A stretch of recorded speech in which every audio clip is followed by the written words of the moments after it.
Greetings, I'm Ted Morrissey, and this is the introduction to Lindenwood University's MFA literature course in horror and sci-fi by women writers. And you have to do a video, so I thought it only fair that I do one as well. Just a few words about the course. Obviously there's a written introduction which you will want to read and so on. But this course was actually inspired by the textbook which is assigned to the class, which is The Cold Embrace, Weird Stories by Women, edited by St. Joshi, I guess. I'm not really sure how to say that. But it's a collection of stories in the sci-fi horror genre or style, by women authors going from roughly the mid-19th century to about 1930 or so, maybe just a bit beyond that. American authors and British authors. And as I say in the written introduction, I am sensitive to the fact that there is some criticism of courses that petition writers by some sort of demographic, in this case women authors, because it brings up issues of, is there a distinct difference between a female author versus just an author in general? Not to mention, with this course we get into or some of the issues about gender, and we know nowadays there's much more sensitivity, as well there should be, about things like gender fluidity and gender neutrality. But nevertheless, I think there is some value to having the course sort of divided as it is, mainly because of it being focused on women authors. We can certainly get into looking at the work by some authors whose work may not be read normally if it were part of a course that had a much more expansive kind of group of authors that were involved. So that said, knowing that there is room for criticism, but hopefully we can kind of set that aside as we move forward and just enjoy looking at some interesting stories by some authors, both well known and nowadays not nearly so, that I think we can get a lot of good out of, particularly as writers, looking at some of the techniques and some of their story ideas and so forth, especially if we can sort of do it via the context of the time periods they were writing in and how that work was received and so on. Now, quite honestly, the reading load is not that heavy, particularly for a graduate class in an MFA program on top of that. And I notice some familiar names in the rosters that were in my Ulysses class, James Joyce's Ulysses class, which is just finishing up as I write this or make this video. And certainly compared to the reading load in the Ulysses class, this is just a fraction of the amount of reading week by week that course required. But I think that's fine, and that's great for a lot of reasons. For one thing, with it being a little bit lighter load, one presumably can read more carefully, maybe even reread a bit, and look at elements of the text that might be overlooked if one is trying to simply get a few hundred pages under one's belt in a week, and in time to be able to post about it and respond to other people's posts and so on. So the lesser amount of reading should certainly be good for the depth of reading that I think is always important. But also, because the reading load is not that intensive, for, as I said, for a graduate class particularly, I've decided to throw into the mix the use of literary criticism, and particularly various types of criticism and schools of criticism that maybe we don't normally get into in a literature class.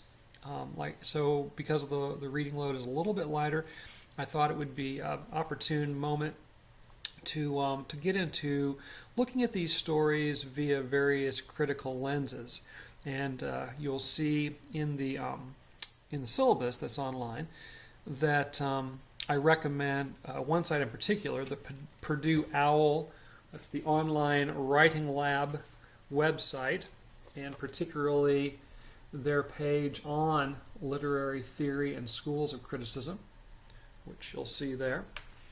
Not that it's the only place to go online, and certainly there are books about such subjects, but I think it's particularly handy and well done and accurate and all those kinds of things. And in particular, I've outlined a few different critical lenses like feminist theory, Marxist theory, and so on, that I believe are particularly relevant to the kinds of work that we're reading and the time periods we're reading them in. But as I say in my introduction, if you are particularly into theory, or into one theory in particular that I don't highlight as a potential fruitful theory to use, that's fine. You can certainly expand beyond the list that I'm offering. But at the same time, I do want to really, really emphasize the fact that I'm not expecting you to be experts at literary criticism, and that's not the main focus of the class. Obviously, our main focus is to look at the stories in the context of how can it potentially improve our own writing, maybe add some ideas to our repertoire of stories and novels that we may be interested in writing. But I do think there's definite benefits from using some of these critical models as a way into discussing these various stories. For one thing, because I'm asking you to select from these various models a way to sort of enter into your discussion, I think it just requires you to come at the stories in a little bit different approach than what you would if you were just reading them as readers or reading them as writers, which is certainly not, those are no bad things in and of themselves, but it will just, as I said, kind of force you into an approach to the stories that otherwise you may not take, and that in itself can lead to all kinds of observations and so on about the stories. So that's good. So it's a kind of forcing you into maybe different approaches that you aren't normally in the habit of using. The other thing I think is advantageous, I haven't seen your introductory videos yet, of course, although I do know a few of you because of having had you in previous courses, which is terrific. I always like to see familiar faces and names and so on. But my suspicion is, based on other courses that I've taught, that many of you either already teach English, maybe even in a university setting or an MFA setting, or you have aspirations to do so. And I think that as teachers, or as people potentially interviewing for jobs as instructors and so on, that having greater familiarity with some of these critical models can only be to your benefit. My own experience and my own understanding from having talked to lots of colleagues and friends who are in the biz, as we say, or at least we say now, that some English departments, some university English departments are very much into theory, some not, and maybe somewhere in between. But if you find yourself interviewing with or being a part of a department that is very critically minded, I guess for lack of a better word, then obviously this course will assist you in being on more familiar turf and being able to speak with your colleagues who are very critically minded, literary criticism and so on, in a way that maybe you couldn't if you didn't have exposure to it. And again, I'm not suggesting that you have that none of you have any exposure to it. Some of you may be very up on various models of criticism, but I suspect some of us not. So this course will, encourage that sort of involvement in criticism and various schools of criticism and so on. But again, you'll read more about that in the syllabus and so on. But I do want to again emphasize the fact I'm not expecting you to be experts or literary critics or what have you. So if you don't feel comfortable at this point, that's okay. I'm just asking you to make a good faith effort, and I think any sort of effort and exposure will be to the good in the long run. As you will see, I am asking for a couple of papers, a midterm paper and a final paper, but I am giving you some choices. If you like criticism, if you find that these various critical models are in fact illuminating things about the texts which maybe otherwise you wouldn't have seen, then for your midterm and final you certainly can take that to another level and write longer sort of critical responses to these stories. But at the same time, if the criticism I'm asking you to be involved in for the weekly posts isn't exactly your cup of tea, then by all means you can write midterm and final papers of a different nature, where maybe you approach the stories from different sort of aesthetics, looking at characterization or plot development or what have you. All right. One of the things you're going to discover too about this list of authors that's included in this book, The Cold Embrace, is that, and this is one of the things that really fascinated me about the book and therefore led me to suggest this course to Lindenwood, was that you do have writers that maybe are not familiar to us here in the 21st century. Certainly there were writers I had not heard of, but yet in their day were very, very important and well read and widely published and influential, particularly in the genres of early sci-fi and horror. And then you also have some very familiar writers, Virginia Woolf and so on, who I did not even realize wrote horror and science fiction because I associate them with other kinds of writing. Edith Wharton is another name that kind of jumped out at me when I was looking at the list of authors, because again I did not associate her with this style of writing. I am drawn to literary sci-fi and horror myself. When I was just a lad, in high school and even before, and certainly in college, my undergraduate days, I was very much influenced by science fiction and horror. When I was in high school, I read a lot of, Robert Heinlein, if I'm pronouncing that correctly, Isaac Asimov, Ray Bradbury, and on and on and on. And then as I got into college, I particularly got into Stephen King. I'm not really much of a King fan these days, but read a lot of early Stephen King novels and short stories, and as I said, was very much influenced by them, I'm sure. I've tended to more literary, I guess, that's one way of saying it, more literary authors and texts, over the last 10 to 20 years or whatever. But I still very much have a soft spot for that sort of writing, and my own writing can tend in that direction as well.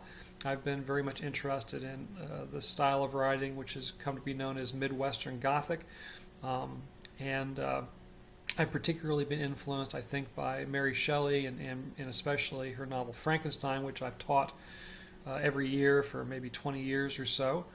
So those influences are definitely there. And as I also say in my written introductions, it certainly is a fertile field still. There are many writers who are publishing widely and writing themselves into nice literary lives by writing horror and sci-fi. I mentioned in particular the author Karen Russell, who has achieved both critical and popular accolades. So there definitely is room out there in the writing world for serious writers to write in these kinds of modes. So hopefully that will be another way of kind of thinking about this work and looking at it and writing about it in our posts and so forth, kind of moving forward. I think that's about it in terms of the contents of the course.